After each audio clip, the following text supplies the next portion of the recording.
أعوذ بالله من الشيطان الرجيم بسم الله الرحمن الرحيم بسم الله وبحمده السلام عليكم ورحمة الله تعالى وبركاته الحمد لله فاطر السماوات والأرض جاعل الملائكة رسلا أولي أجنحة مثنى وثلاث ورباع يزيد في الخلق ما يشاء إن الله على كل شيء قدير والصلاة والسلام على أشرف الأنبياء والمرسلين سيدنا محمد وعلى آله وصحبه أجمعين اللهم اغفر لأمة سيدنا محمد صلى الله عليه وسلم وأصلح أمة سيدنا محمد صلى الله عليه وسلم وفرج عن أمة سيدنا محمد صلى الله عليه وسلم وارحم أمة سيدنا محمد صلى الله عليه وسلم وألف بين قلوب أمة سيدنا محمد صلى الله عليه وسلم لما تحب وترضاه وافتح لنا فتوح العارفين بك بحق سيدنا محمد صلى الله عليه وسلم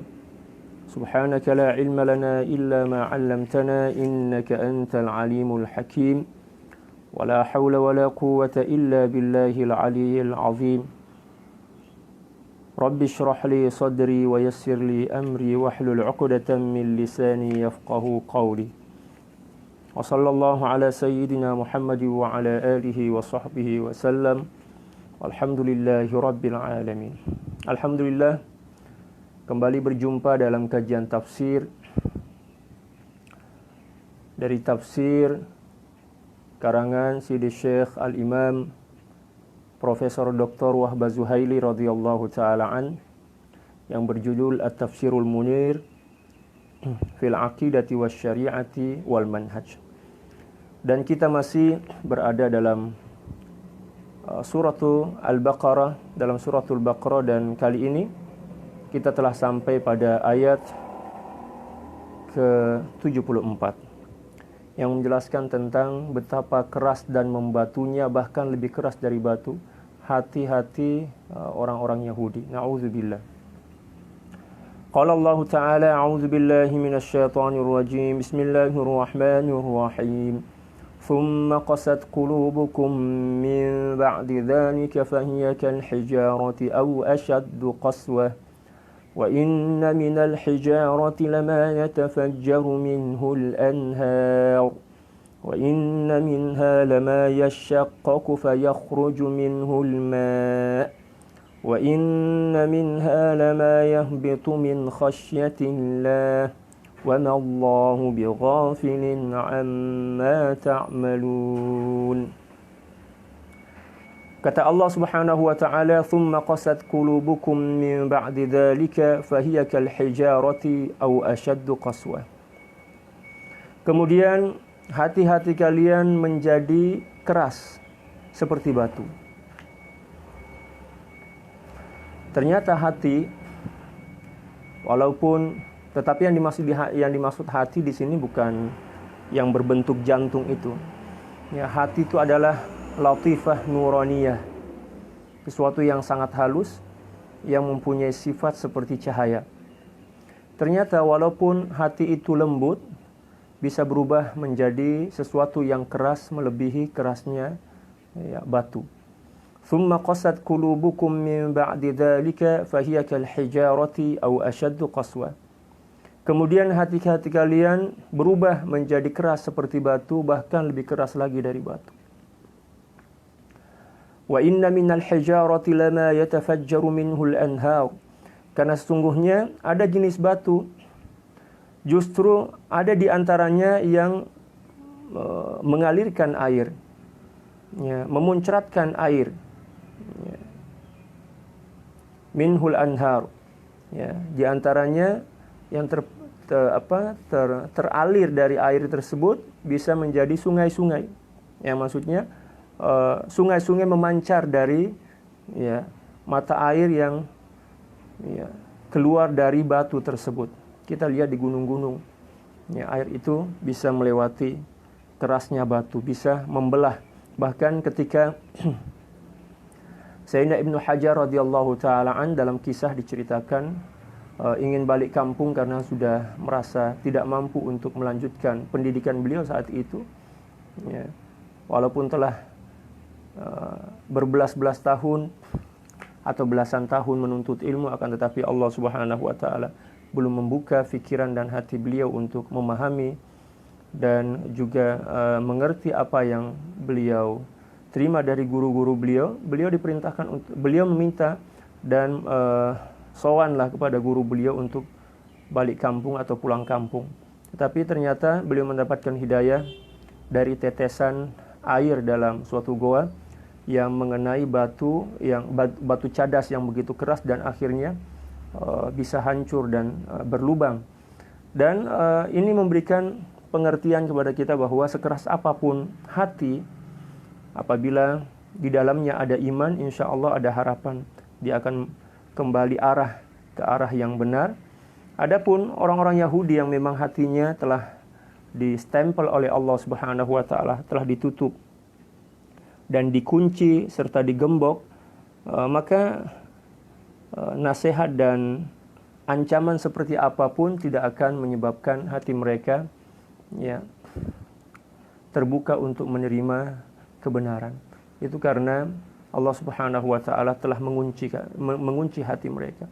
Dan hati mereka digambarkan dalam ayat ini lebih keras dibandingkan batu cadas. Kalau batu cadas masih bisa pecah dan berlubang dan bisa dialiri oleh air, akan tetapi hati mereka, dan demikian juga hati-hati orang yang telah ditakdirkan oleh Allah Subhanahu wa taala kekal dalam kekafiran, tidak akan pernah terbuka untuk menerima hidayah dan kebenaran, siapapun yang menyampaikannya.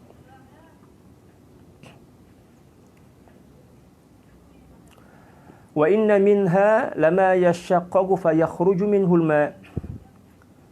Dan bahkan ada yang bisa pecah, merekah istilah kita, lalu mengeluarkan air dari rekahan batu tersebut. Wa inna minha lama yahbitu min khasyatillah. Bahkan ada di antara batu terjun jatuh, yahbitu min khasyatillah, jatuh dari ketinggian karena rasa takut kepada Allah Subhanahu wa taala. Dan insyaallah nanti beliau akan menceritakan dalam penafsiran ayat ini dalam pembahasan khusus tentang at-tafsiru wal bayan. Wa inna minal hijarati lama yahbitu min khasyatillah wa ma Allahu bighafilin amma ta'malun. Sesungguhnya Allah Subhanahu wa taala tidak akan pernah lalai dan alpa sama sekali terhadap apapun yang kalian kerjakan. Maksudnya, segala sesuatu yang telah kalian lakukan dan kerjakan di muka bumi ini akan senantiasa dipantau oleh Allah Subhanahu wa taala. Demikian juga dicatat dan akan kalian pertanggungjawabkan di hadapan Allah Subhanahu wa taala kelak di akhirat. Itu merupakan ayat 74 yang telah kita terjemahkan secara bebas tadi. Dan mohon maaf kepada para sahabat sekalian, saya akan campur antara bahasa Indonesia, terkadang saya campur dan terkadang keceplosan antara bahasa Indonesia dan bahasa Melayu. Bismillahirrahmanirrahim. Qala radhiyallahu ta'ala anhu wa nafa'ana Allahu bi'ulumihi wa 'ulumi syuyukhihi wa syuyukhina wa jami' awliya'illahi shalihin fid dharain. Allahumma amin. Sebelum kita menerjemahkan kitab Arabnya, bahasa Arabnya, maka saya akan membacanya terlebih dahulu. Para sahabat yang ingin menyimak tafsir bahasa Arabnya boleh membuka tafsir juz pertama dari At-Tafsirul Munir halaman 212. Qal birraqmi mimma ra'al yahudu minal ayati wal mawa'idhi as-sabiqati kan fijaril ma'i wa raf'il jabal wal maskhi kiradatan wa khanazir wa ihya'il qatil فإن قلوبهم قست وامتنعت من قبول الحق فهي تشبه في الصلابة الحجارة بل أشد قسوة منها وأصبحت بفقد تأثرها بالآيات وتفاعلها بالمواعظ والعبر كأنها جمادات بل إنما تدنت عن درجة الجماد أيضا لأن الحجارة قد ينفجر منها الماء ويسيل أنهارا تحيي الأرض وتنفع النبات وقد تتشقق فيسيل منها ماء بسيط فيكون عينا لا نهرا وفي هذا منفعة للناس وقد تتأثر بالرياح العاتية ونحوها من الزلازل فتسقط من أعلى الجبال فتكسر الصخور وتدمر الحصون وليس في هذا منفعة للناس. Ulasan singkat tentang tafsir dari ayat ini. Wahai orang-orang Yahudi, walaupun orang-orang Yahudi melihat tanda-tanda dan mukjizat dari Nabi Musa dan juga telah mendengar nasihat-nasihat yang disebutkan sebelum ini di ayat-ayat yang lalu, contoh misalnya terpancarnya air dari batu, demikian juga gunung yang diangkat oleh Allah Subhanahu wa taala melalui malaikat. Demikian juga mereka yang telah dirubah bentuk menjadi kera dan khinzir, dan orang yang telah mati dapat dihidupkan kembali. Namun mereka terus bersekukuh dan enggan untuk menerima kebenaran. Keangkuhan dan kerasnya hati mereka diumpamakan seperti batu, bahkan lebih keras lagi dari batu. Nasihat dan pengajaran tidak memberikan apa-apa, tidak memberikan kesan dan pengaruh kepada hati mereka, karena Allah Subhanahu wa taala telah merubah hati mereka menjadi sesuatu yang jamid, yang beku. Na'udzubillah. Oleh karena itu, baginda Rasulullah SAW menjelaskan kepada kita bahwa hati yang senantiasa tenggelam dalam lumpur dosa, berkubang dalam dosa, dan tidak segera dibersihkan dengan cara bertaubat dan beristighfar kepada Allah Subhanahu wa taala, maka setiap titik dan setiap dosa yang dilakukan oleh seorang itu akan berubah menjadi titik hitam. Nuqtatun kutibat lahu nuqtatun sauda. Dalam hadis seperti itu dijelaskan. Akan berubah wujud, berubah bentuk seperti titik-titik hitam yang menyelubungi dan menutupi permukaan hati. Dan apabila tidak segera dibersihkan, maka titik hitam itu akan berubah menjadi karatan. Bal rana ala qulubihim bima kanu yaksibun. Oleh karena itu, kita dilarang oleh Allah Subhanahu wa taala untuk berani-berani mendekatkan diri kepada maksiat. Mendekati maksiat saya dilarang, apatah lagi melakukannya. Contoh misalnya berkaitan dengan zina. Allah Subhanahu wa taala berfirman, "Wala taqrabuz zina innahu kana fahishatan wa maqt. Innahu kana fahishatan wa sa'a sabila." Dan secara umum Allah Subhanahu wa taala melarang kita untuk mendekati apapun dari jenis maksiat dan dosa, baik yang nampak oleh zahir kita, oleh mata kita, demikian juga yang tersembunyi dalam hati. Dalam surah Al-An'am juz yang ke-8 Allah Subhanahu wa taala berfirman, "Wala taqrabul fawahisha ma dhahara minha wa ma batan." Dan janganlah kalian berani-berani untuk mendekatkan diri kepada perbuatan-perbuatan fawahish, yang keji, yang buruk, yang busuk, baik yang nampak maupun yang terselubung dalam hati. Nah, apabila seorang senantiasa bergelimang dalam lumpur dosa dan dia tidak segera bertobat kepada Allah Subhanahu wa taala, maka itu akan menyebabkan hati itu buta, mengeras, sehingga siapapun yang memberikan nasihat, wejangan, demikian juga bahkan walaupun telah diancam berulang-ulang kali, maka hati itu tidak akan pernah memberikan respon positif kepada kebenaran yang mencoba untuk masuk ke dalamnya. Karena telah ditutup oleh dosa, demikian juga maksiat. Dan yang lebih parah dari itu adalah orang-orang yang memang telah ditentukan oleh Allah Subhanahu wa taala sebagai orang-orang yang dikekalkan dalam kekafiran. Allah Subhanahu wa taala telah menyebutkan pada awal-awal ayat dan pada awal-awal suratul Baqarah tentang bagaimana gambaran umum hati orang-orang kafir yang tidak mampu menerima kebenaran, keimanan, demikian juga tidak mampu melihat dan mengambil kebenaran yang ada di hadapan mereka. Khatamallahu ala qulubihim wa ala sam'ihim wa ala absarihim ghishawatu wa lahum 'adzabun 'adzim. Na'udzubillah tsumma na'udzubillahi min dzalik. Dan baginda Rasulullah SAW telah mencontohkan kepada kita cara untuk senantiasa menjaga kebersihan dan kebeningan hati kita dengan senantiasa beristighfar dan bertaubat kepada Allah Subhanahu wa taala. Seperti yang telah dijelaskan dalam suatu hadis, baginda Rasulullah SAW mengajak kita untuk senantiasa menjaga kebersihan dan kesucian jiwa kita dengan salah satu sabda beliau, ya ayuhan nas tubu ilallahi wastaghfiru fa inni atubu ilallahi wa astaghfiru fil yaumi wal lailati mi'ata marrah. Wahai para manusia dari golongan orang-orang yang beriman, senantiasalah kalian bertaubat dan memohon ampun kepada Allah Subhanahu wa taala, karena sesungguhnya saya senantiasa bertaubat dan memohon ampun kepada Allah Subhanahu wa taala tidak kurang dari 100 kali sehari semalam, dalam sehari semalam. Itu nabi yang tidak mempunyai tidak mempunyai salah dan dosa, apatah lagi kita yang senantiasa merendamkan hati kita dalam lumpur dosa dan maksiat. Maka 100 itu mungkin tidak cukup. Dan 100 pun rasa-rasanya kayaknya kita belum mampu untuk melakukannya. Dan kita wajib untuk senantiasa berupaya, sebab dengan cara itulah hati kita akan terproteksi, ya. Hati kita mempunyai daya tahan dari gempuran-gempuran dosa, demikian juga goncangan maksiat.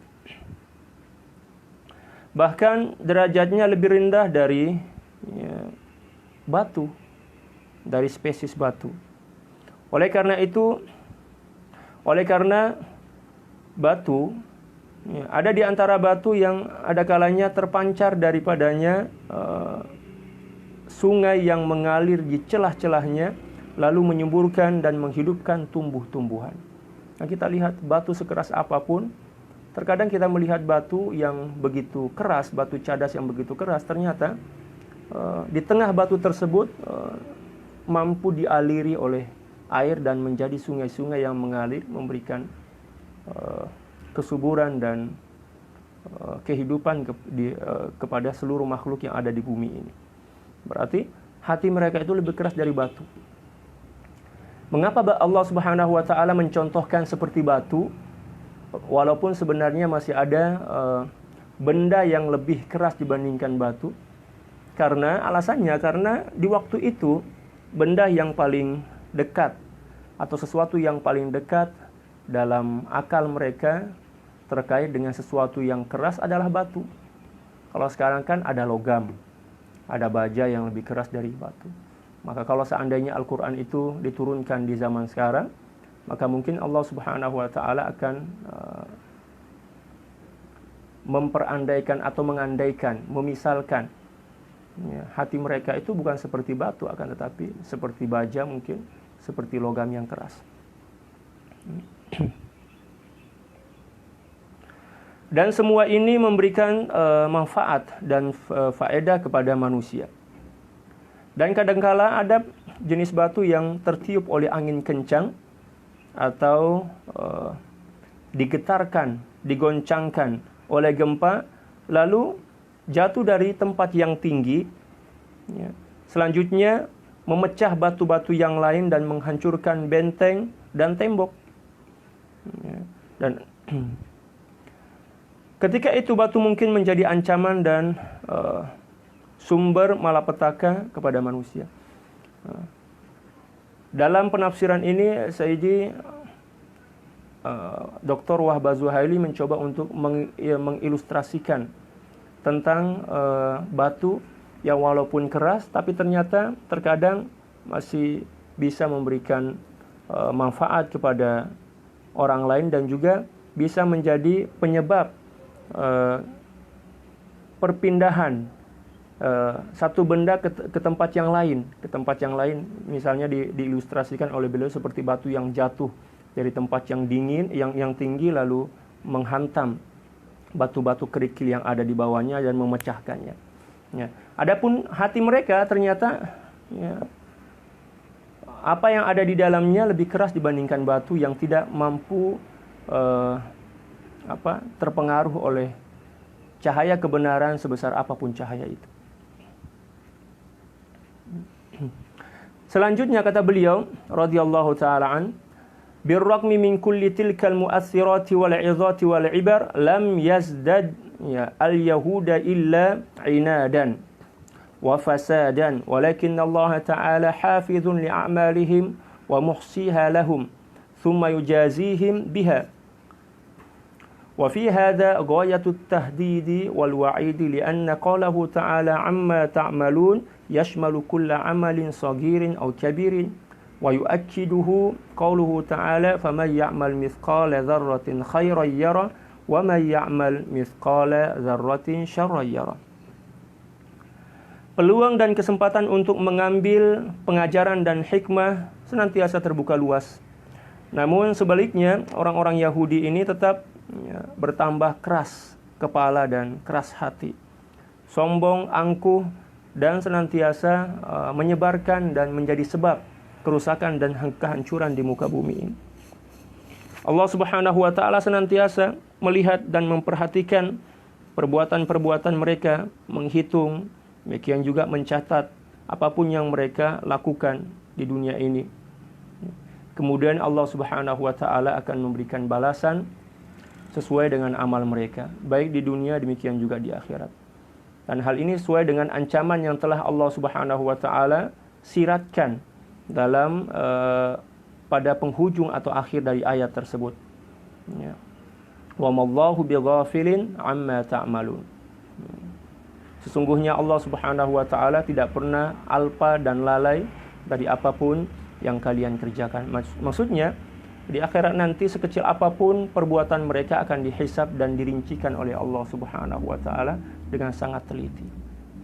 Tidak satu pun yang dibiarkan berlalu. Ini sebagai ancaman dari Allah Subhanahu wa taala.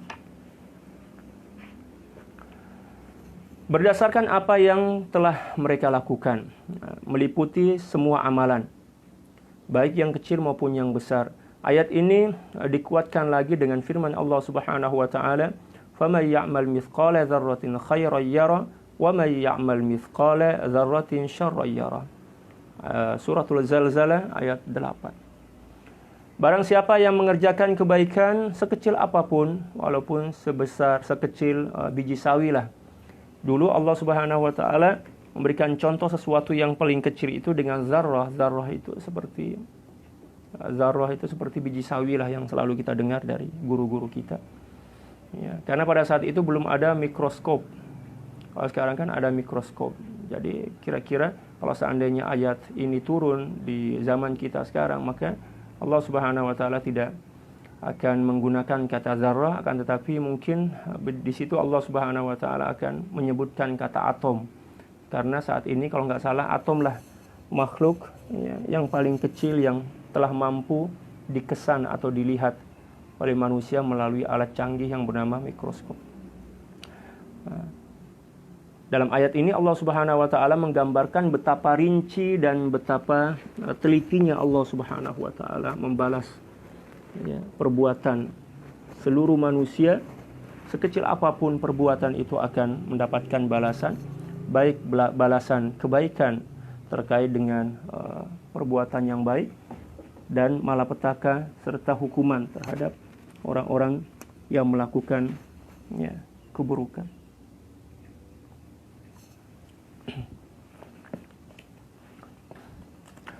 Oke, seterusnya kita akan mencoba untuk membaca fiqhul haya awil ahkam.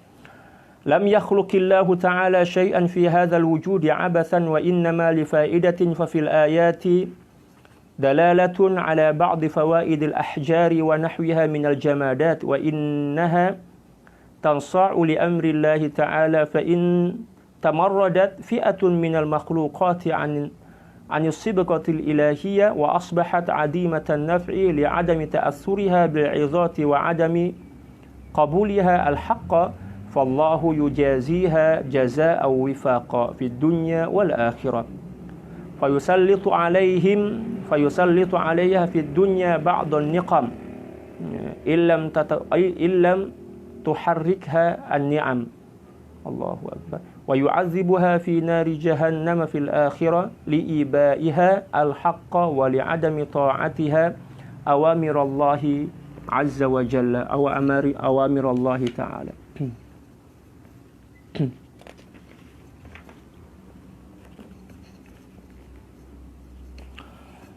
Allah Subhanahu wa taala tidak pernah menciptakan sesuatu apapun yang ada di dunia ini dengan sia-sia.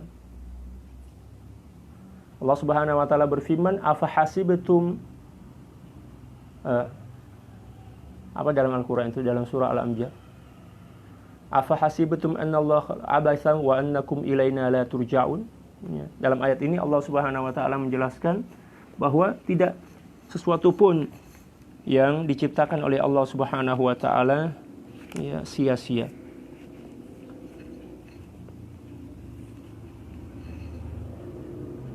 Afa hasibtum annama khalaqnakum abathan wa annakum ilaina la turja'un. Ya, demikian juga di ayat yang lain, subhanaka ma khalaqta hadza batila. Ya, ma khalaqta hadza batila.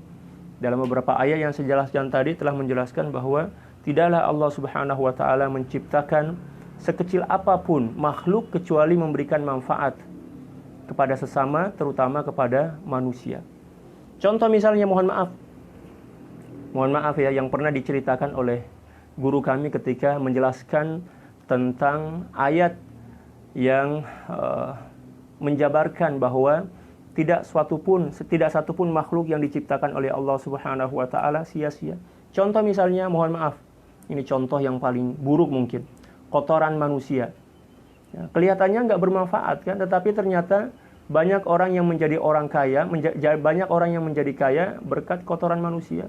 Membuat kloset yang dipasang di bilik air itu kan kalau tidak ada orang yang buang air, maknanya barang dan benda itu tidak akan pernah diciptakan oleh manusia. Ya, demikian juga nyamuk. Dengan adanya nyamuk, banyak orang yang menjadi kaya, membuat kelambu, demikian juga membuat semprotan nyamuk, racun nyamuk, membuat obat nyamuk. Ya, demikian juga yang lainnya. Ya, penyakit misalnya, di sisi lain memang penyakit itu merugikan orang lain, akan tetapi pada sisi lain ternyata justru menguntungkan dan menyebabkan seorang bisa kaya raya. Jadi, subhanaka ma khalaqta hadza batila. Tidak ada satupun yang diciptakan oleh Allah Subhanahu wa taala sia-sia. Yang terpenting adalah kita mampu mengambil hikmah dan ibrah, iktibar dari seluruh kejadian dan seluruh makhluk yang kita jumpai di muka bumi ini.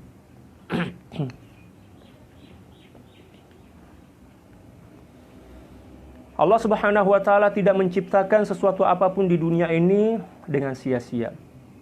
Segala yang diciptakan oleh Allah Subhanahu wa taala pasti mempunyai manfaat masing-masing, sekecil apapun makhluk yang diciptakan Allah tersebut. Dan ayat di atas menunjukkan bahwa batu-batuan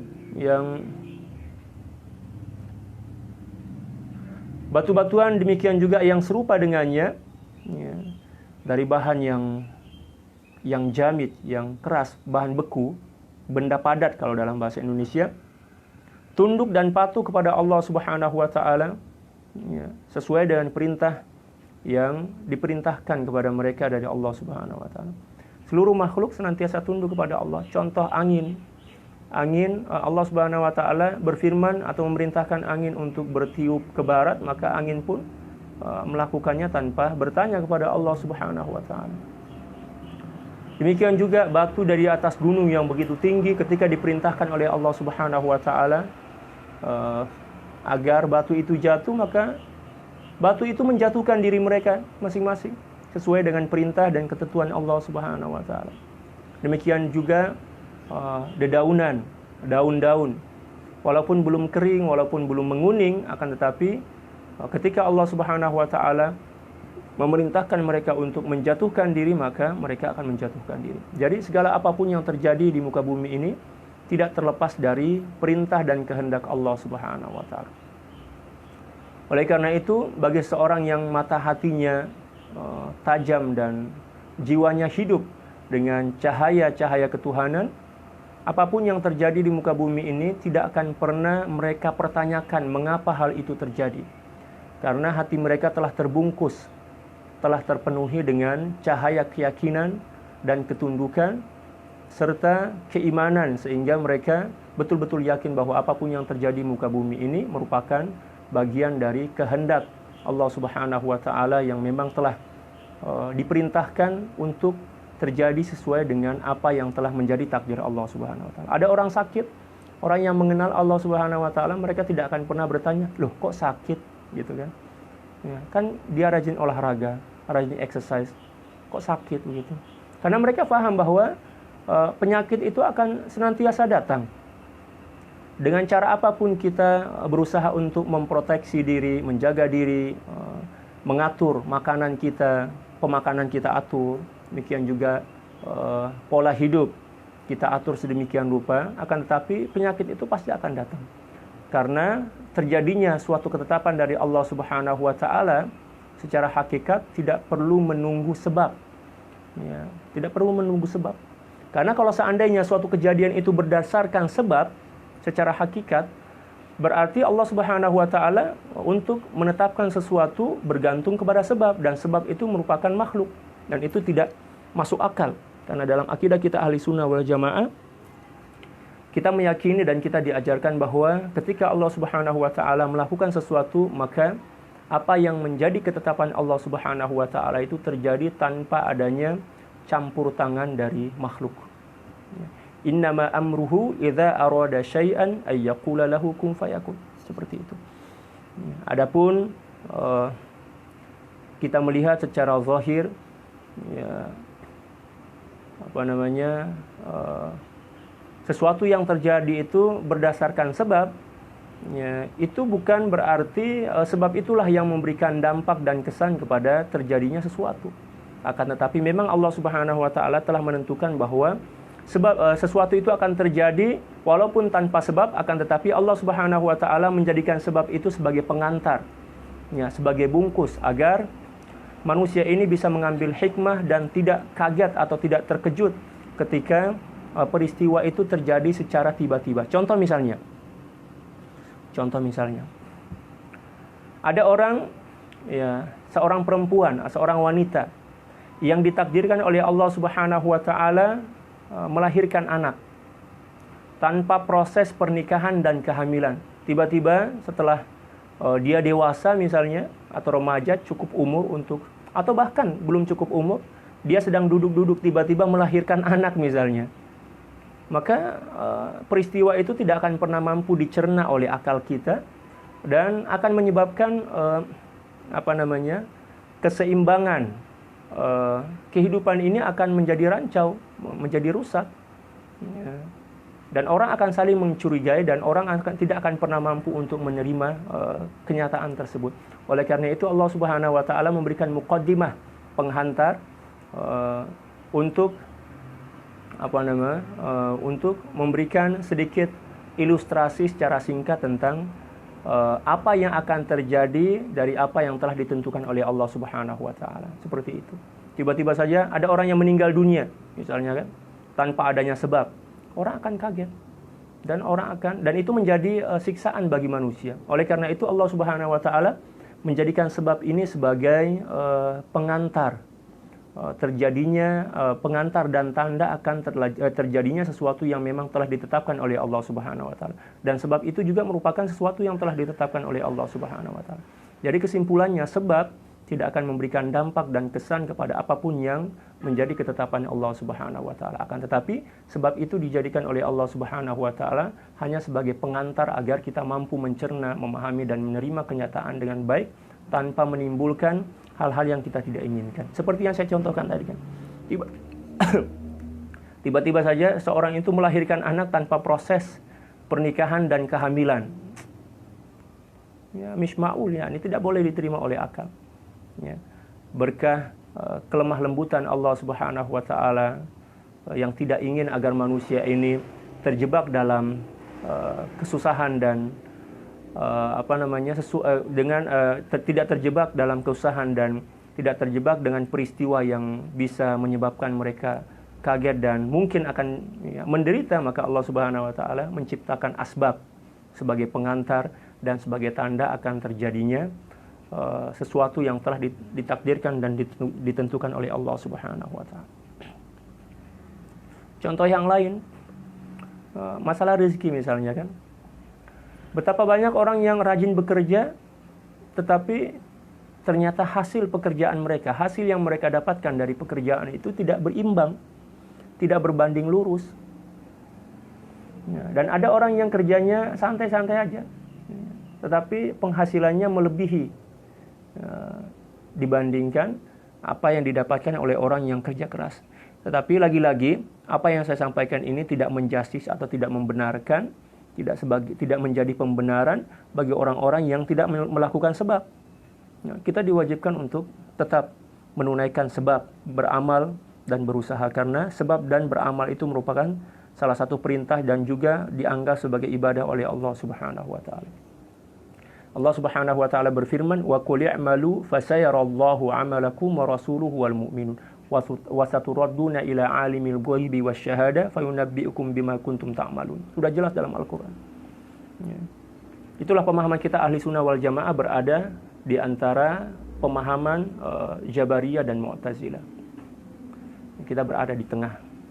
Hati kita bergantung sepenuhnya kepada Allah dan jasad kita melakukan usaha dan sebab sebagai tanda ketundukan kita kepada Allah Subhanahu wa taala, dan sebab itu juga dianggap dan dihitung oleh Allah Subhanahu wa taala sebagai ibadah, tentunya dengan batasan-batasan syariat yang telah diatur dalam syariat kita, yang telah diatur dalam agama kita.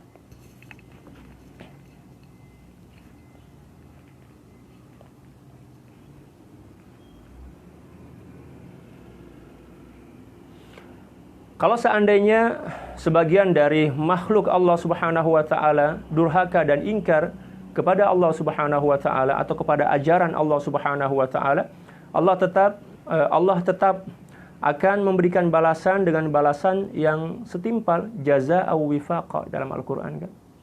Jazaa'u wifaqa. Faman ya'mal mithqala dzarratin khairan yara wa man ya'mal mithqala dzarratin syarran yara. Demikian juga dalam ayat yang lain, hal jazaa'ul ihsan illal ihsan, gitu kan. Mereka akan ditimpakan berbagai bala bencana ketika mereka masih berada di dunia ini. Dan kalau seandainya mereka tidak segera sadar dan insaf terhadap apa yang telah Allah Subhanahu wa taala berikan dari beberapa jenis nikmat, maka Allah Subhanahu wa taala akan menghukum mereka dan dijerembabkan dengan cara dijerembabkan ke neraka jahanam di hari kiamat nanti. Karena keengganan menerima, karena mereka tidak mau atau enggan menerima kebenaran dan tidak mentaati Allah Subhanahu wa taala sesuai dengan apa yang telah diperintahkan kepada mereka. Nah, itulah penafsiran singkat dari ayat 74. Selanjutnya kita akan membaca ayat 75 dari suratul Baqarah ini yang menjelaskan tentang istib'adu imanil yahud.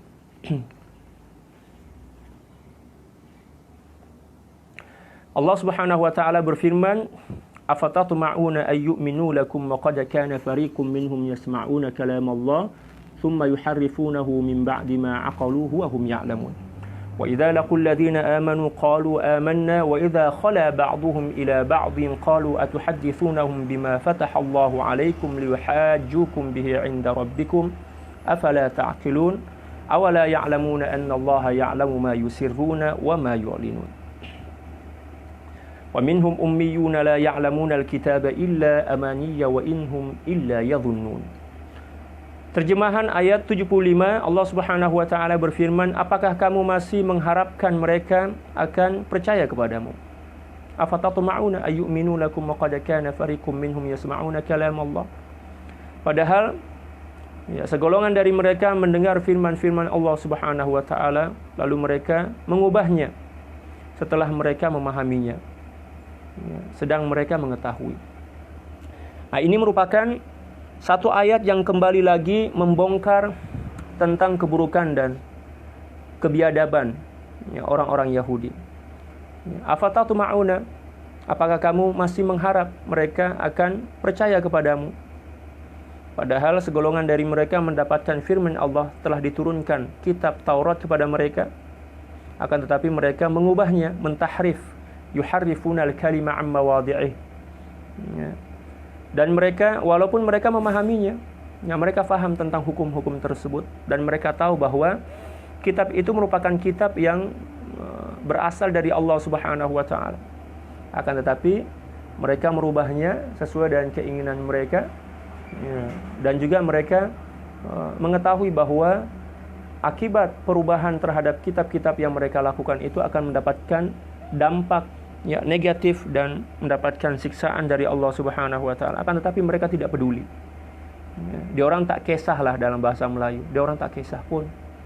Allah nak bagi ancaman ke, Allah nak bagi neraka ke, Allah nak bagi sengsara ke kepada dia orang tak kisah pun. Dia orang suka-suka hati buat apapun yang dia orang nak.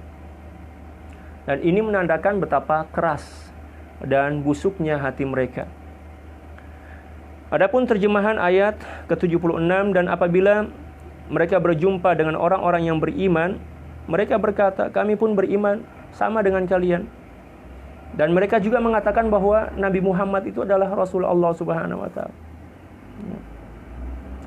Tapi apabila mereka berada bersama kawan-kawan dan golongan mereka, mereka lalu berkata, apakah kamu menceritakan kepada mereka, yaitu orang-orang beriman, supaya dengan demikian mereka dapat mengalahkan hujjahmu di sisi Tuhanmu? Tidaklah kamu mengerti? Selanjutnya, ayat 77, Allah Subhanahu wa taala berfirman, tidakkah mereka mengetahui bahwa Allah Subhanahu wa taala Maha mengetahui segala yang mereka sembunyikan dan segala yang mereka nyatakan? Sebenarnya mereka tahu. Ini adalah istifham inkari kalau kita belajar balaghah, istifham al-inkari. Menanyakan sesuatu yang sepatutnya, seharusnya tidak perlu ditanyakan karena mereka telah tahu. Akan tetapi pertanyaan itu mengandung celaan dan hinaan kepada mereka karena melanggar sesuatu yang telah pun mereka ketahui akibat pelanggarannya. Dan selanjutnya ayat 78, Allah Subhanahu wa taala berfirman yang artinya atau bermaksud, dan di antara mereka ada yang buta huruf, tidak mengetahui Alkitab yaitu At-Taurah, kecuali dongeng bohong belaka yang mereka hanya menduga-duga. Nah, ada di antara mereka yang memang, ya, buta baca tulis kalau dalam bahasa Indonesia. Jadi apa yang mereka dapatkan penjelasan dari agama mereka hanya sebatas dongeng-dongeng dari pendeta-pendeta mereka, dan mereka menerimanya karena mereka buta huruf. Itulah bahayanya seorang yang buta huruf. Dia akan sangat mudah untuk ditipu dan dikelabui oleh orang-orang yang mengetahui tentang ilmu pengetahuan. Kita baca sababun nuzul. Sababun nuzul pada halaman 115 para sahabat yang ingin menyimak. Ya, pada 100 halaman 215, mohon maaf, dari kitab At-Tafsirul Munir. Sababun nuzuli qala Ibnu Abbas radhiyallahu taala anhu wa Muqatilun nazala qawluhu ta'ala afatatma'una fis sab'ina alladhina ikhtarahum Musa liyadhhabu ma'ahu ila Allah ta'ala falamma dhahabu ma'ahu sami'u kalam Allah ta'ala wa huwa ya'mur wa yanha thumma raja'u ila qaumihim fa amma as-sadiquna fa'addau ma sami'u. Fa'addau bukan fa'addu, ya, fa'addau cara membacanya, ya.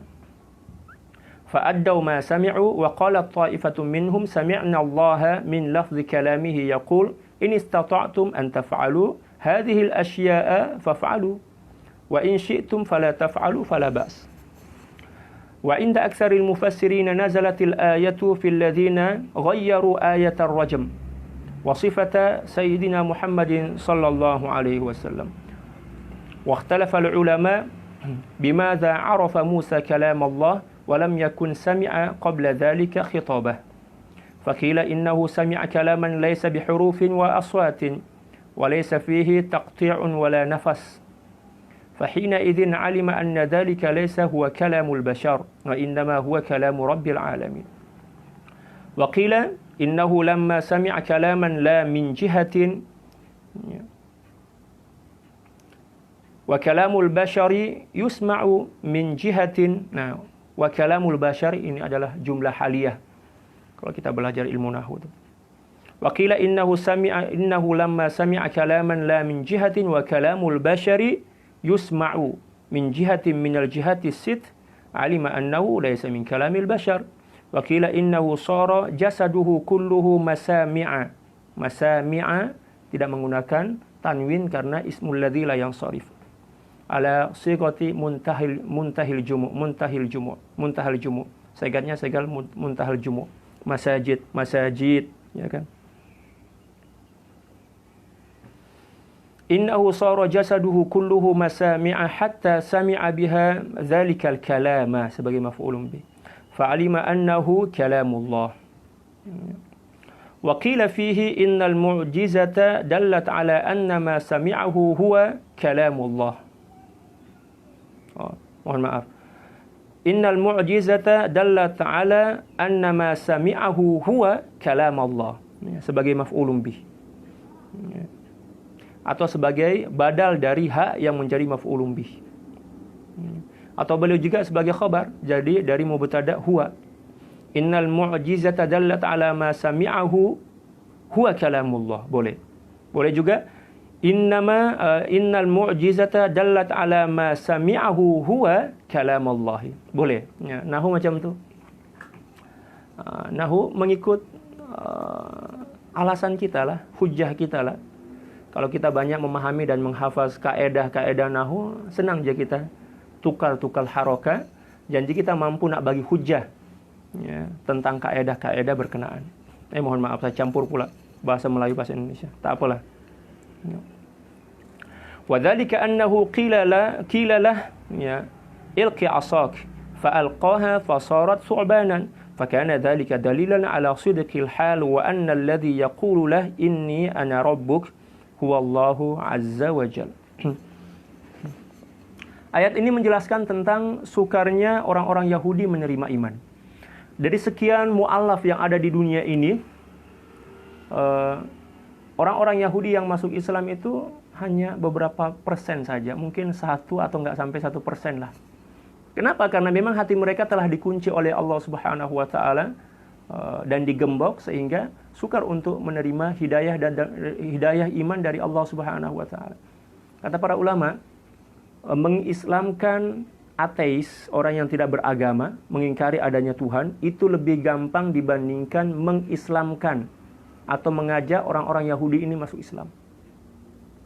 Ya. Kalau kita mengajak orang Nasrani, demikian juga agama Konghucu kalau di Indonesia ya, demikian juga agama Hindu dan Buddha, itu lebih gampang dibandingkan mengajak orang-orang Yahudi ini untuk masuk Islam. Kenapa? Karena sifat-sifat degil atau sifat keras kepala mereka. Dan memang sudah menjadi hukuman dari Allah Subhanahu wa Ta'ala kepada mereka karena telah melakukan terlalu banyak pelanggaran dan telah menghina Allah Subhanahu wa Ta'ala. Mereka pun telah menghina Allah Subhanahu wa Ta'ala. Banyak sekali ayat yang menjelaskan tentang hinaan mereka kepada Allah. Jadi bukan hanya berani membunuh, menghina para nabi dan rasul, menyelewengkan kitab-kitab mereka, lalu menghina orang-orang beriman, lalu mencemooh baginda Rasulullah SAW. Lebih dari itu, mereka telah berani menghina dan menuduh Allah Subhanahu wa Ta'ala dengan tuduhan-tuduhan yang sangat keji. Contoh misalnya dalam Al-Quran, dalam surah Al-Ma'idah juz yang ke-6, wa qalatil yahudu yadullahi maghlulah. Coba kan? Orang-orang Yahudi mengatakan bahwa tangan Allah itu terikat. Maghlulah. Maksudnya Allah itu kikir, kedekutlah. Nah, coba dia menghina Allah Subhanahu wa Ta'ala.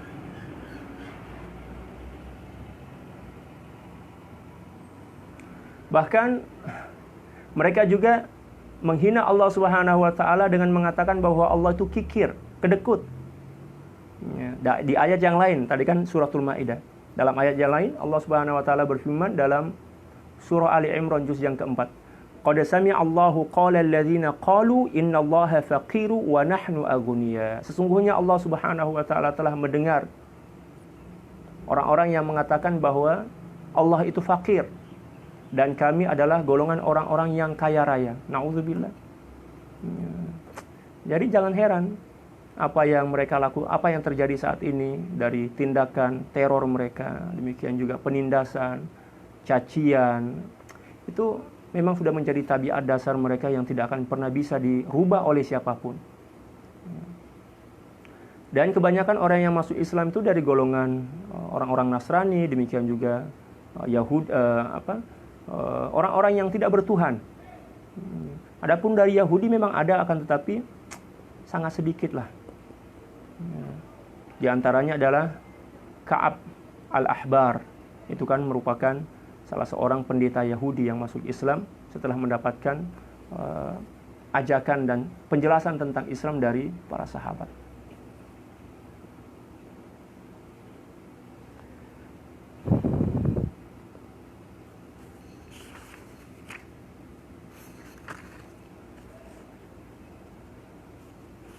Mana tadi?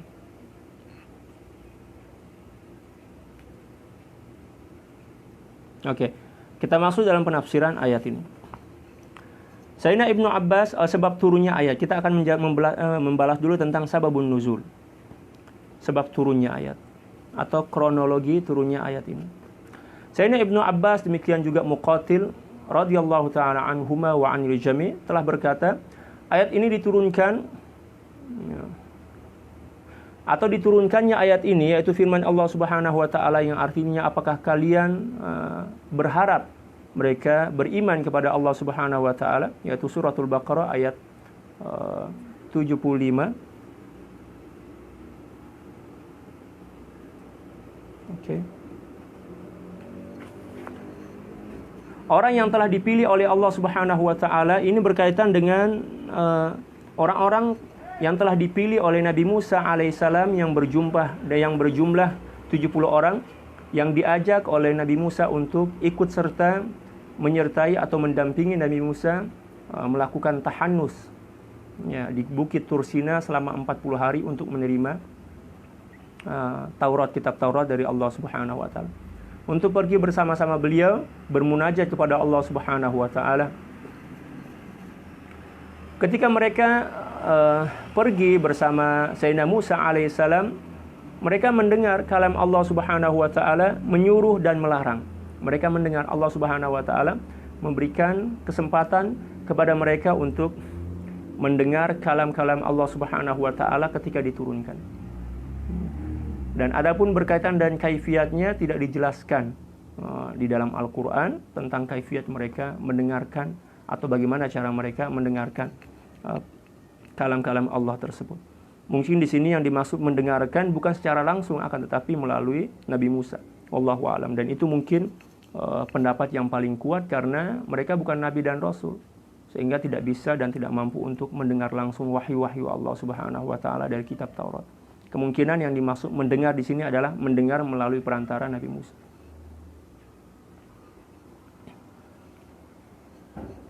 Setelah itu mereka kembali kepada kaum mereka. Bagi yang jujur dan beriman kepada Allah Subhanahu wa taala, mereka menunaikan apa yang mereka telah dengarkan dari firman-firman tersebut. Mereka tunaikan. Allah Subhanahu wa taala melarang untuk berjudi, mereka tidak berjudi. Allah Subhanahu wa taala melarang mereka untuk tidak makan riba, mereka tidak makan riba. Demikian juga selanjutnya.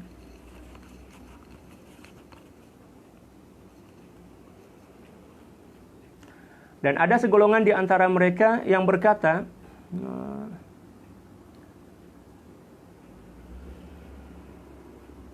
Allah Subhanahu wa taala memperdengarkan kepada kami dari firman-firman-Nya, sekiranya kamu mampu melakukan perkara ini, lakukanlah.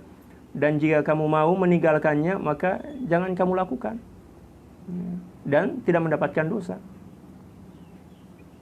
Ada di antara yang mereka mengatakan bahwa ketika mereka mendengarkan firman atau isi Taurat, Allah Subhanahu wa taala juga berfirman yang memberikan dispensasi kepada mereka, memberikan pilihan. Kalau kalian mau mengamalkan, ya silakan amalkan. Kalau kalian tidak mau mengamalkan, ya nggak apa-apa.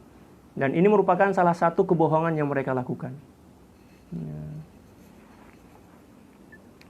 Kebanyakan ahli tafsir mengatakan bahwa ayat ini ditunjukkan kepada orang yang mengubah ayat mengenai hukum rajam dan juga ayat-ayat yang menjelaskan tentang kebenaran sifat-sifat baginda Rasulullah SAW dalam Taurat. Nah, seperti yang saya katakan tadi bahwa orang yang mengatakan bahwa kewajiban untuk menunaikan perintah Allah Subhanahu wa taala itu mempunyai dua pilihan, ya, bisa dilakukan atau bisa juga ditinggalkan. Ini merupakan perkataan dari orang-orang yang telah merubah isi Taurat dan juga telah menyembunyikan kebenaran isi Taurat dan juga menyembunyikan sifat-sifat kenabian baginda Rasulullah SAW yang ada dalam kitab Taurat. Berarti 7 dari 70 orang yang dibawa oleh Nabi Musa pergi bermunajah kepada Allah Subhanahu wa taala di Bukit Tur Sina, mereka terbelah menjadi dua bagian. Yang pertama adalah sa'irun fil jannah, golongan ahli surga, yaitu orang-orang yang tunduk dan patuh serta menunaikan serta melaksanakan apa yang diperintahkan oleh Allah Subhanahu wa taala dan menjauhkan diri dari apapun yang dilarang oleh Allah Subhanahu wa taala. Di antaranya adalah Uzair. Uzair ini merupakan salah satu atau salah seorang murid Nabi Musa yang paling taat, dan beliau juga telah mampu menghafal At-Taurah. Jadi kitab Taurat itu hanya dihafal oleh dua orang. Yang pertama adalah Nabi Musa sebagai nabi dan rasul yang menerimanya, dan yang kedua adalah Uzair. Uzair juga mampu menghafal kitab Taurat. Dan disebabkan karena Sayyidina Uzair dari golongan murid Nabi Musa yang paling taat ini mampu menghafal At-Taurah, maka orang-orang Yahudi mengatakan bahwa Uzair ini anak Tuhan.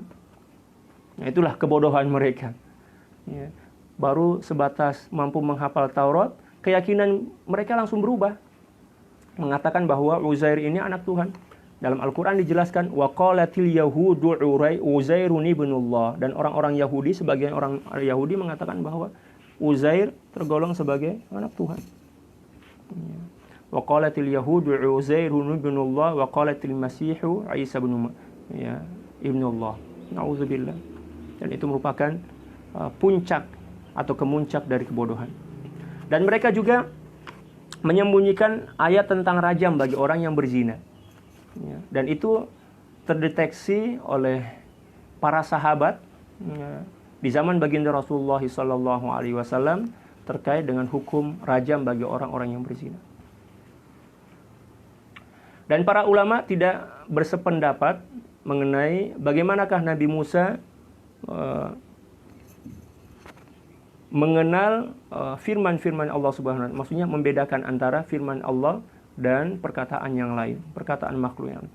Sedangkan baginda tidak pernah mendengarkannya sebelum ini. Nabi Musa sebelum ini tidak pernah mendengarkan firman Allah Subhanahu wa taala. Ya, para ulama berbeda pendapat bagaimana cara Nabi Musa bisa membedakan antara wahyu dan bisikan-bisikan makhluk halus. Ada di antara mereka yang mengatakan bahwa Nabi Musa mendengar firman Allah Subhanahu wa taala tanpa huruf, demikian juga tanpa suara. Jadi firman ini bersifat nafsi, kalam nafsi. Kalau kita belajar dalam ilmu tauhid kan, ya sifat 20, hakikat firman Allah itu adalah kalam nafsi. Adapun suara, demikian juga intonasi, susunan-susunan huruf, hakikat itu bukan hakikat Al-Quran, itu merupakan gambaran, tajalli dari isi kandungan Al-Quran.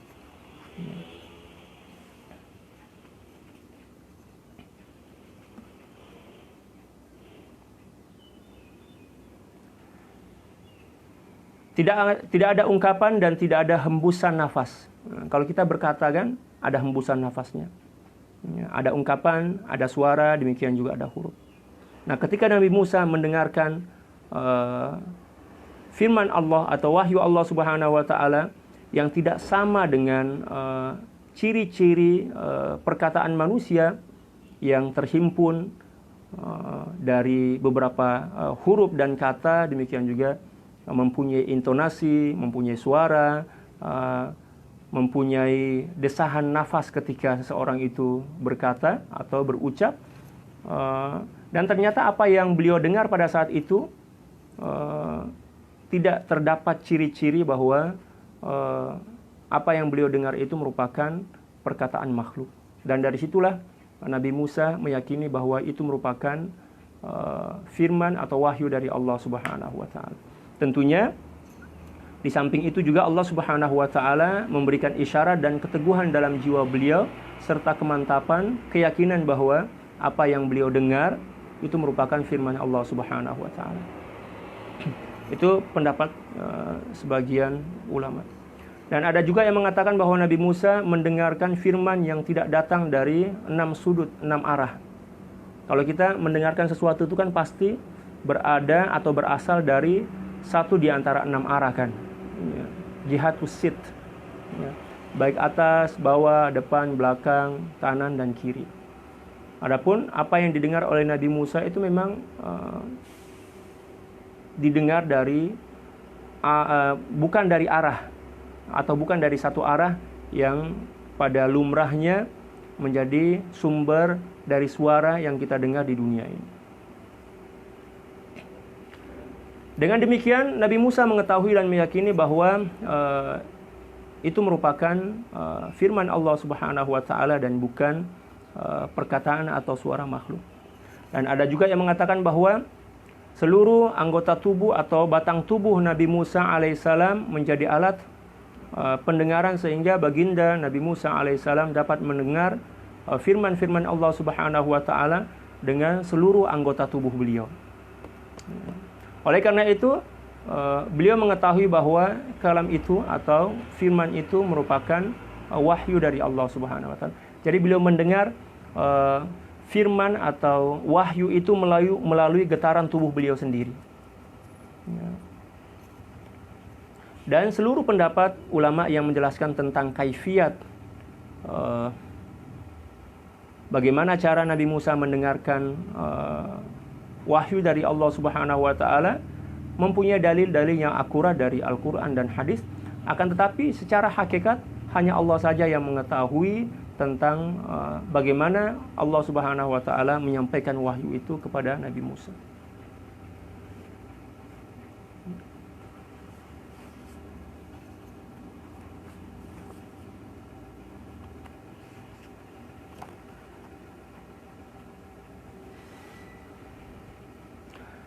Ada juga yang berpendapat lain yang mengatakan bahwa mukjizat Nabi Musa yang menunjukkan bahwa firman-firman Allah yang didengarinya itu adalah kalam Allah Subhanahu wa taala sesuai dengan pembuktian yang ada.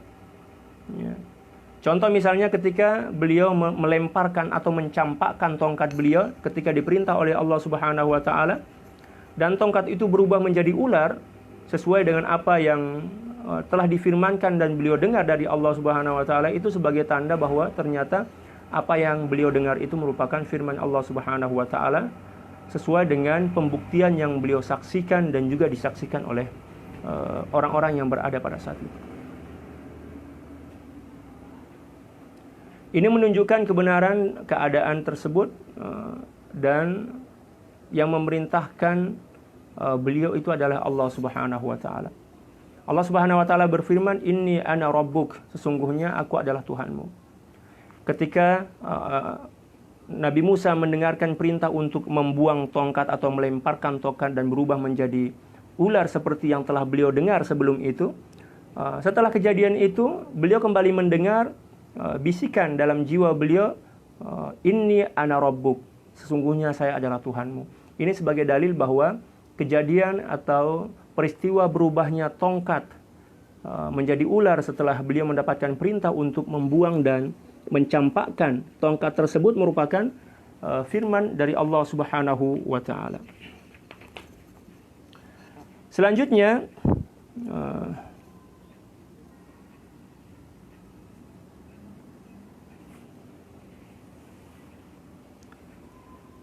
wa sababu nuzulil ayah sitta wa sab'in, tadi merupakan asbabun nuzul dari ayat ya, berapa tadi itu? Ya 75. Dan ini merupakan penjelasan tentang sababun nuzul ayat 76.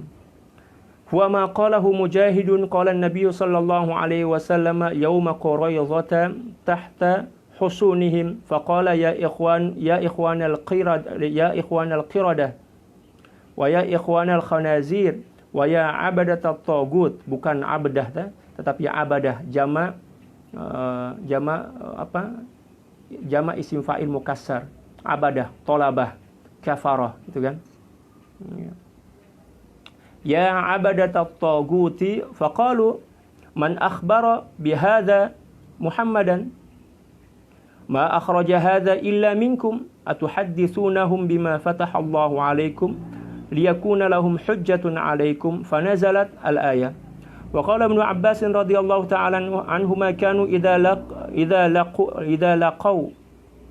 laqul ladzina amanu qalu amanna anna sahibakum Rasulullahi ta'ala walakinnahu ilaikum khassa wa idza khala ba'duhum ila ba'din qalu ayuhaddithu al-arabu bihadza fa innakum kuntum tastaftihuna bihi alaihim fa kana minhum fa anzalallahu wa idza laqu al-ayah. Wa qala as-Sudiyyu nazalat fi nasin min al-yahudi amanu thumma nafaqu wa kanu ya'tuna al-mu'minina min al-arabi bima tahaddathu bihi faqala ba'duhum atuhaddithunahum bima fataha Allahu 'alaykum min al-'azab liyaqulu nahnu ahabbu ila Allahi minkum wa akramu 'ala Allahi minkum. Menjelaskan tentang sebab turun ayat yang ke-76. Imam Mujahid berkata bahwa dalam perang melawan Bani Quraidzah di zaman baginda Rasulullah SAW, Bani Quraidzah ini adalah golongan orang-orang Yahudi. Ada Bani Quraidzah, ada Bani Qainuqa. Nama dia memang pelik.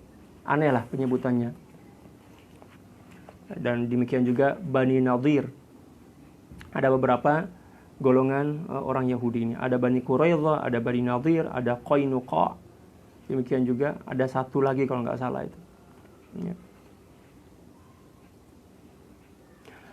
Nabi SAW berdiri di balik benteng pertahanan orang-orang Yahudi sambil berteriak dengan suara yang lantang, memanggil dan menarik perhatian mereka. Ya. Maka baginda Rasulullah SAW mengatakan, wahai saudara-saudara kera, wahai saudara-saudara babi, ya. Wahai gerombolan penyembah Tagut. Tagut maksudnya syaitan ya. Orang-orang Yahudi bertanya-tanya antara satu dengan yang lain, siapakah yang memberitahu tentang perkara ini kepada Muhammad? Ya. Jadi ternyata baginda Rasulullah SAW ketika berteriak seperti itu, tujuannya bukan menghina, akan tetapi tujuannya untuk menguji atau mencabar. Ya.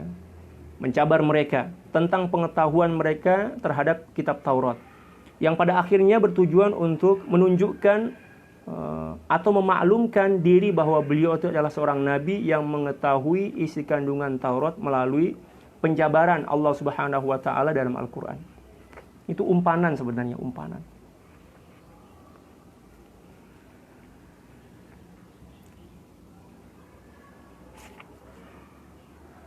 Tidak keluar atau tidak diketahui berita tersebut kecuali oleh kamu semuanya, daripada kamu semuanya. Maksudnya apa? Ya, orang-orang Yahudi ini saling bertanya dengan yang lain. Siapa yang kasih tahu Muhammad tentang bahwa orang-orang Yahudi itu keturunan kera dan babi serta penyembah syaitan? Dia tidak akan pernah tahu kecuali ada di antara kalian yang berkhianat. Mereka saling menuduh seperti itu. Ya. Lalu mereka mengatakan, pantas atau patutkah kamu menceritakan kepada orang-orang Islam tentang apa yang telah diterangkan oleh Allah Subhanahu wa taala tentang kalian dalam kitab-kitab Taurat, dalam kitab Taurat, mengenai kebenaran Nabi sallallahu alaihi wasallam untuk dijadikan sebagai hujjah yang dapat mengalahkan kamu. Lalu turunlah ayat di atas untuk menjelaskan dan membongkar kebohongan mereka.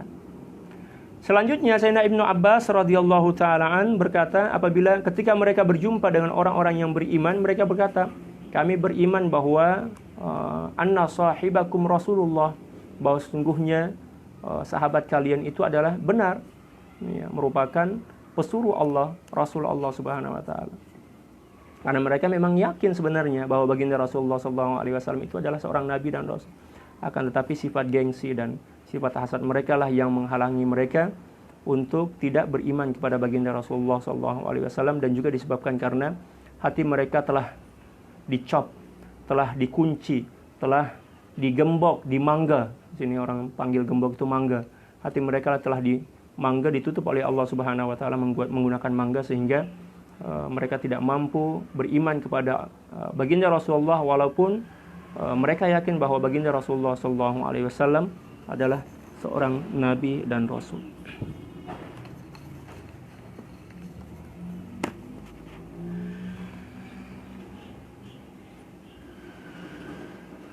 Tetapi ia diutus hanya untuk kalian saja. Nah, lagi-lagi mereka berbohong. Mereka mengatakan, ya oke, kami terima bahwa Nabi Muhammad itu adalah Nabi, akan tetapi Nabi yang diutus hanya untuk kalian saja. Walaupun sebenarnya baginda Rasulullah SAW diutus untuk seluruh alam semesta. Wa ma arsalnaka illa kaffatan linnasi basyiran wa nadhira. Jelas dalam Al-Quran. Tidaklah kami mengutusmu kecuali kepada seluruh kaffatan linnas, seluruh manusia, ya, sebagai pembawa berita gembira dan ancaman. Basyira wa nadhira. Dan ketika mereka berkumpul dengan sama mereka saja, maka ada yang mempertanyakan, apakah perlu diberitakan kepada orang-orang Arab tentang hal ini, bahwa memang benar Nabi adalah daripada golongan mereka, kalangan mereka. Dengan demikian kamu akan dikalahkan. Ya. Ada sebagian mereka yang mengatakan, tidak pantas, tidak patut kalian bercerita kepada sahabat-sahabat mereka tentang kebenaran Nabi mereka. Karena apabila mereka tahu bahwa Nabi mereka itu benar-benar Nabi, berdasarkan informasi dari kita semua, maka dengan sangat gampang untuk mematahkan alasan-alasan kita, kata mereka, untuk tidak beriman kepada Nabi mereka. Lalu Allah Subhanahu wa taala menurunkan ayat ke-76. Ya. Itu sebagai asbabun nuzul, ayat 76. As-Sudi berkata bahwa ayat tersebut diturunkan berhubungan dengan satu kelompok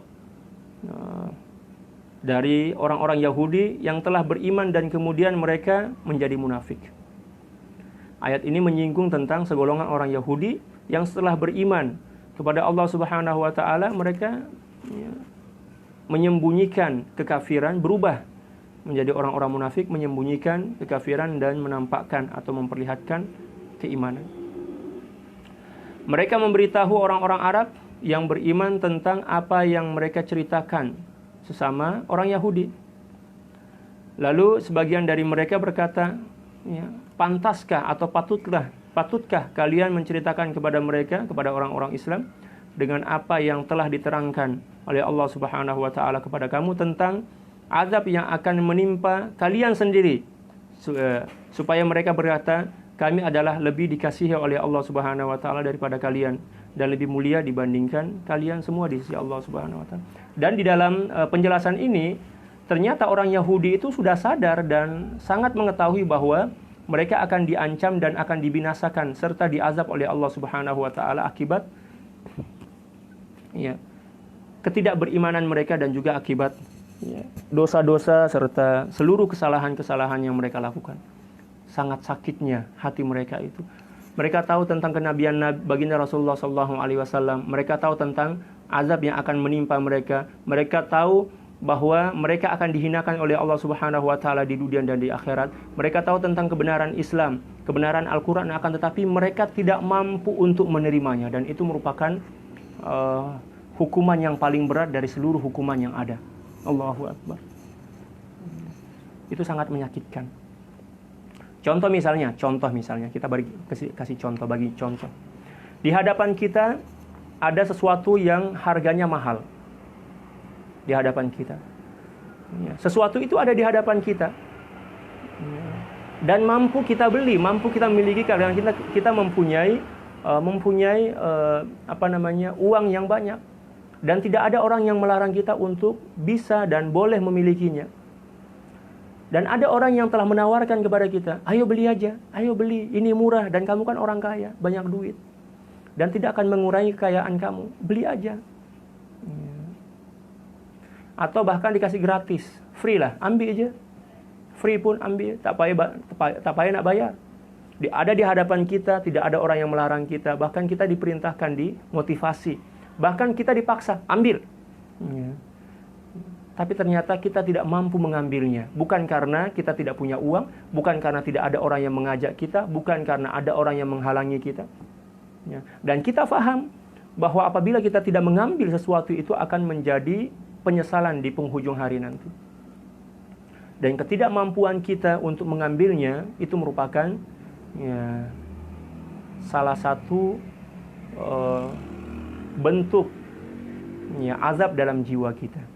Na'udzubillah. Ini contoh ilustrasi saja. Nah, demikian juga halnya atau keadaan orang-orang Yahudi.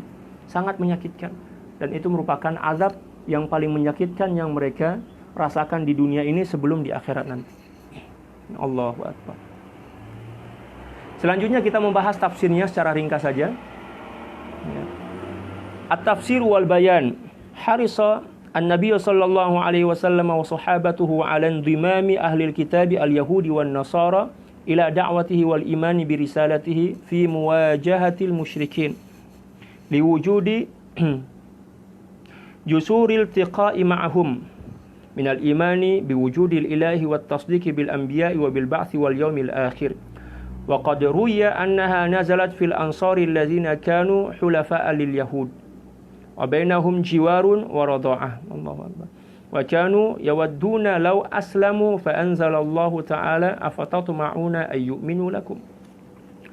Faja'at hadhihi al-ayat fi athna'i bayan qaba'ih al-yahud tuwaddihu khitaban lin-nabiy sallallahu alaihi wasallam wal mu'minin ma baddada al-amal wal atba' fi imanil yahud li'anna minhum jama'atun وهم فئة من الأحبار والرؤساء كانوا يسمعون كلام الله ثم يبدلونه أو يؤولونه بحسب أهوائهم وميولهم وليس الحاضرون أحسن حالا من الغابرين لأنهم ورثوا الاستكبار من أسلافهم وهم يعلمون أن هذا العمل يتنافى مع الحقيقة والواقع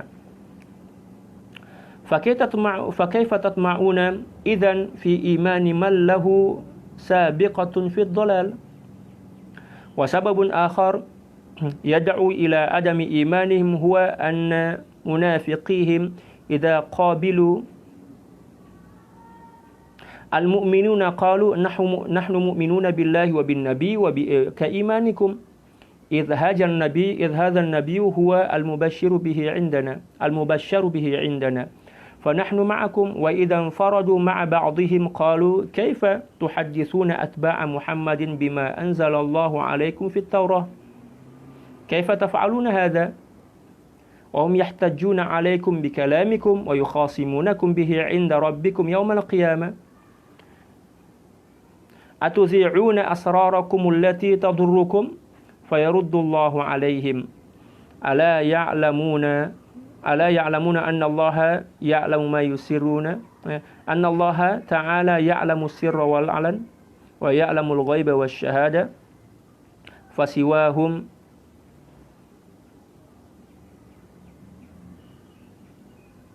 أعلنتم سرا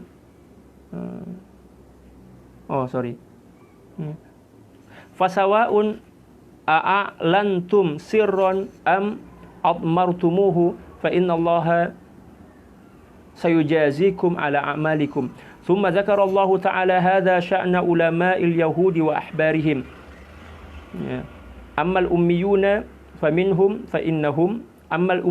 منهم فإنهم لا يعرفون عن دينهم إلا أكاذيب سمعوها ولم يعقلوها مثل القول بأنهم شعب الله المختار وأن الأنبياء منهم فيشفعون لهم وأن النار لا يتمسهم إلا أياما معدودة وما هم في كل ذلك إلا واهمون ظاننون ظنا لا صحة له فلا أمل في إيمانهم ولا أسف على أمثالهم Faman kanat hadhihi sifatuhu wa qaba'ihuhu fala khaira fihi wala asafa alaih. Wal muradu bima fataha Allahu 'ala al-yahudi al-in'amu bisyari'ati wal ahkami wal bisyarah bin nabi alaihi salatu wassalam syubbiha alladhi yu'ti asy-syari'ata bil mahsuri fi sholati yuftahu alaihi fayakhruju min ad-dhiq aw anna ma'na bima fataha Allahu 'alaikum bima hakama bihi wa akhadha bihi al-mitsaq 'alaikum min al-iman bin nabiy alladhi yaji'ukum musaddiqan lima ma'akum wa nasruhu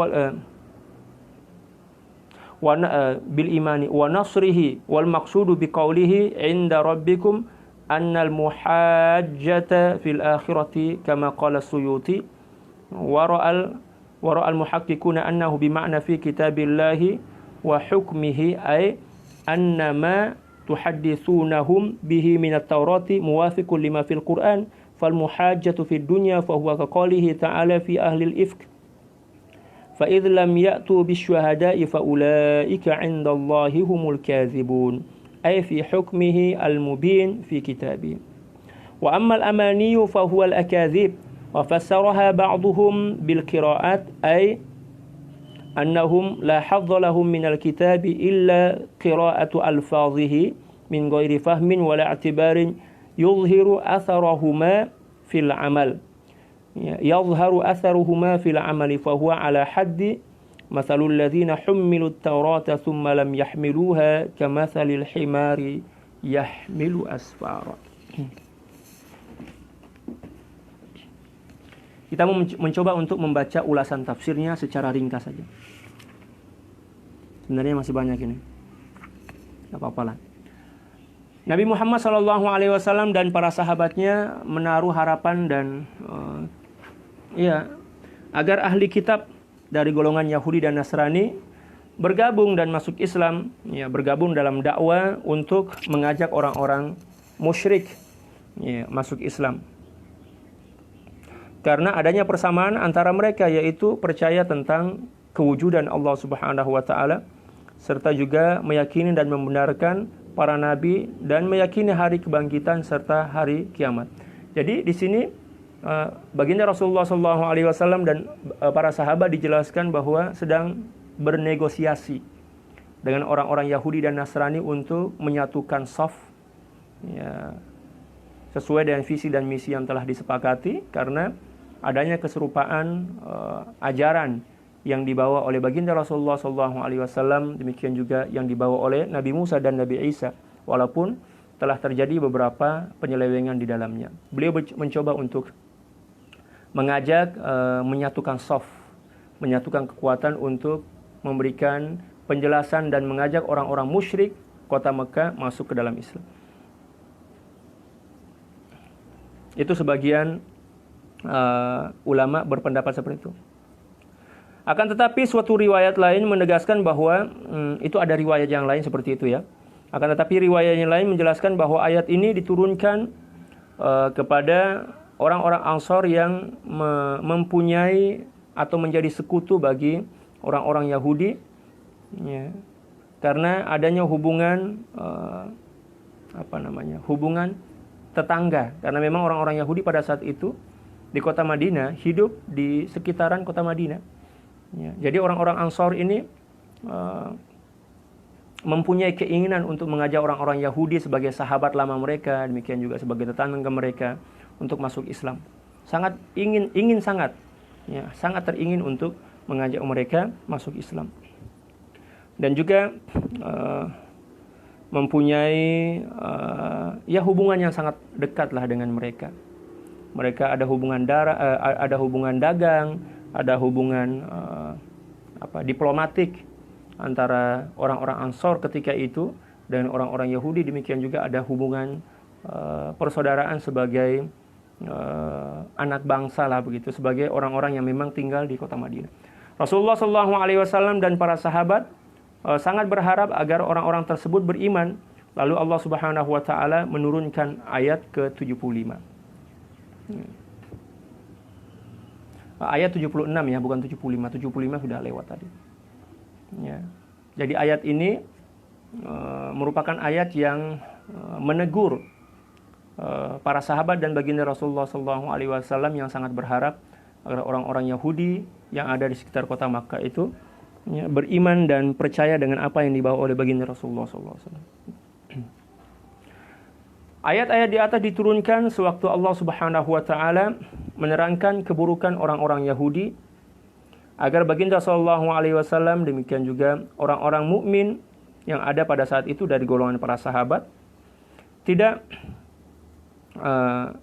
perlu berharap tentang keimanan orang-orang Yahudi, seolah-olah Allah Subhanahu wa taala ingin mengatakan, wahai Nabi Muhammad, kamu enggak perlulah mengharapkan keimanan mereka karena mereka itu adalah makhluk-makhluk yang memang telah saya takdirkan sebagai orang-orang kafir selama-lamanya. Nah, di sini juga kelihatan betapa hebatnya mukjizat dari baginda Rasulullah SAW yang langsung mendapatkan penjelasan dari Allah Subhanahu wa taala tentang solusi terbaik yang perlu diambil oleh baginda Rasulullah SAW saat berhadapan dengan orang-orang Yahudi. Ini karena segolongan dari pendeta mereka, demikian juga pemimpin mereka yang telah mendengar dan mempelajari kitab Allah yaitu Taurat, mereka mengubah dan atau mentakwilkan dengan perandaian mereka tentang isi kandungan Taurat sesuai dengan keinginan nafsu mereka dan keinginan sendiri mereka. Itu bermakna bahwa yang ditunjuk oleh ayat ini adalah para pendeta, demikian juga para pemimpin dari golongan orang Yahudi yang telah mempelajari, mendengar, memahami isi kandungan Taurat, lalu mereka merubahnya. Lalu Allah Subhanahu wa taala mengatakan, afatatma'una ayyu'minunakum wa qad kana fariqum minhum yasma'una kalam Allah thumma yuharrifunahu min ba'di ma aqaluhu wa hum ya'lamun. Wahai Nabi Muhammad, kamu enggak perlu terlalu banyak berharap mereka itu akan beriman kepada apa yang kamu bawa, karena memang mereka adalah golongan-golongan yang sengaja melakukan penyelewengan dan juga menafsirkan kitab Taurat sesuai dengan keinginan dan kepentingan mereka. Jadi tidak perlu diharapkan. Orang-orang Yahudi yang ada pada masa itu bukanlah golongan yang lebih baik keadaannya dari orang-orang Yahudi sebelumnya. Maksudnya, Sayyidi Al-Imam Wahab Zuhaili menjelaskan kepada kita bahwa sebenarnya tidak ada perbedaan antara orang-orang Yahudi dengan yang dahulu dengan orang-orang Yahudi yang ada sekarang. Sama saja. Ya. Kalau istilahnya itu ya 11-12 lah kalau dalam bahasa Indonesia, sama saja. Ya.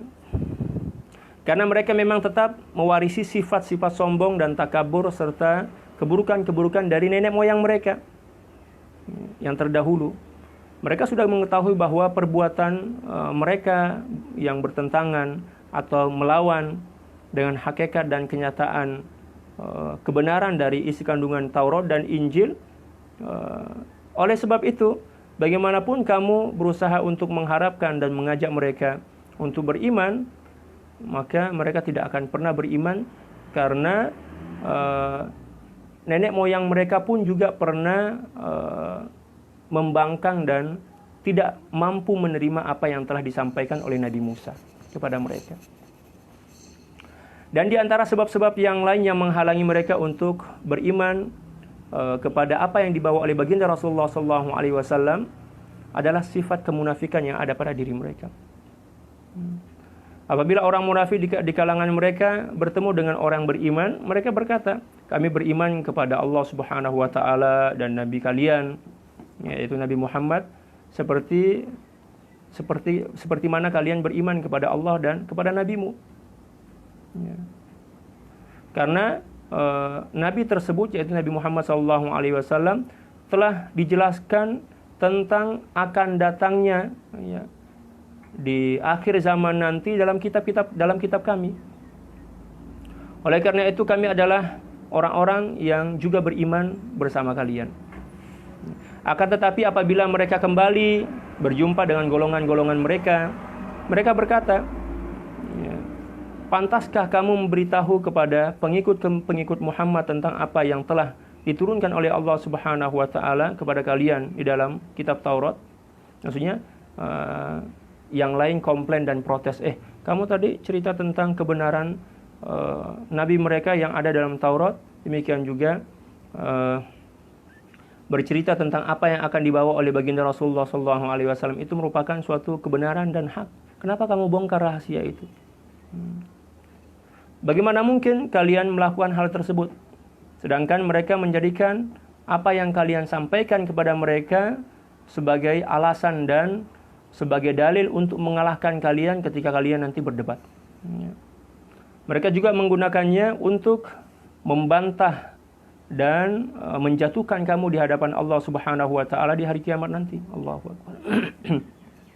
Pantaskah atau layakkah atau wajarkah kamu membongkar rahasia-rahasia yang akan mendatangkan kemudaratan dan malapetaka kepada diri kalian sendiri? Lalu Allah Subhanahu wa taala menyangkal kebijaksanaan mereka dengan mengatakan, tidaklah mereka mengetahui bahwa Allah Subhanahu wa taala mengetahui segala yang tersembunyi dan yang dinyatakan secara terang-terangan, mengetahui segala yang gaib dan juga yang nampak, yang zahir. Baik kamu dedahkan, baik kamu buka rahasia itu atau kamu sembunyikan, Allah Subhanahu wa taala tetap akan memberikan balasan dan hukuman kepada kalian sesuai dengan amal kalian.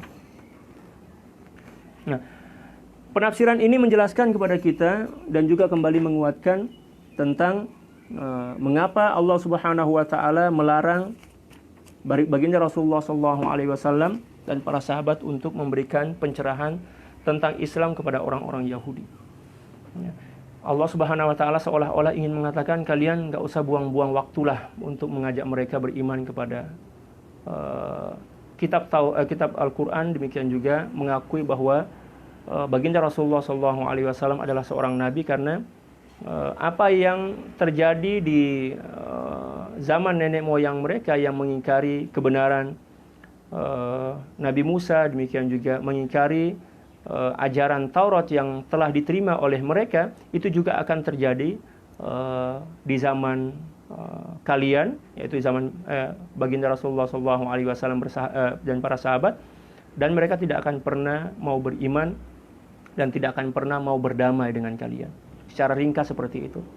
Dan Allah Subhanahu wa taala berdasarkan beberapa ayat ini telah menjelaskan kepada kita tentang sifat dasar dari orang Yahudi yang tidak akan pernah jujur dan tidak akan pernah patuh terhadap kesepakatan-kesepakatan yang telah terjalin dan telah disepakati antara mereka dengan orang lain. Mereka berpegang teguh kepada keyakinan mereka dan juga akan senantiasa berada pada kebiasaan-kebiasaan mereka untuk mengingkari janji, berkhianat, membunuh, mencaci, demikian juga yang lain. Nauzubillah tsumma nauzubillah min dzalik. Para sahabat sekalian, cukup sekian apa yang bisa kita bahas pada pagi menjelang siang ini. Semoga Allah Subhanahu wa taala memberikan keberkahan umur dan waktu kepada kita, dan semoga Allah Subhanahu wa taala selalu senantiasa membimbing kita untuk semakin dekat dan mencintainya, dan semoga kita kembali kepadanya dengan membawa iman dan takwa, dan juga memperoleh syafaat dari baginda Rasulullah SAW di akhirat nanti, dan kita masuk surga mendapatkan anugerah, nikmat dan kemuliaan ya bersama baginda Rasulullah SAW. Demikian juga bersama ibu dan ayah kita, istri dan anak-anak kita, sahabat dan jiran-jiran kita, demikian juga saudara-saudara, demikian juga saudara-saudara kita, dan secara umum ya kaum muslimin dan muslimat. Ala hadhin niyah wa ala kulli niyatin salihah bisirril fatih. A'udzubillahi minasyaitonir rajim. Ar-Rahmanir Rahim, Maliki yaumiddin. Iyyaka na'budu wa iyyaka nasta'in. Ihdinas siratal mustaqim. Shiratal ladzina an'amta 'alaihim ghairil maghdubi 'alaihim. Mohon maaf atas kesalahan dan kesilapan, baik itu terkait dengan pembahasaan mungkin terkadang bercampur antara bahasa Indonesia dan bahasa Melayu, ataupun mungkin ada penjelasan-penjelasan yang kurang jelas, yang kurang yang kurang terang lah, dan itu merupakan kekurangan saya sebagai manusia biasa yang penuh dengan kekurangan, dan semoga Allah Subhanahu wa taala senantiasa membimbing kita semua. Ya. Wallahu a'lam bishawab. Sekian, wallahul muwaffiq wal hadi ila sabilir rasyad wal afu minkum. Assalamualaikum warahmatullahi taala wabarakatuh.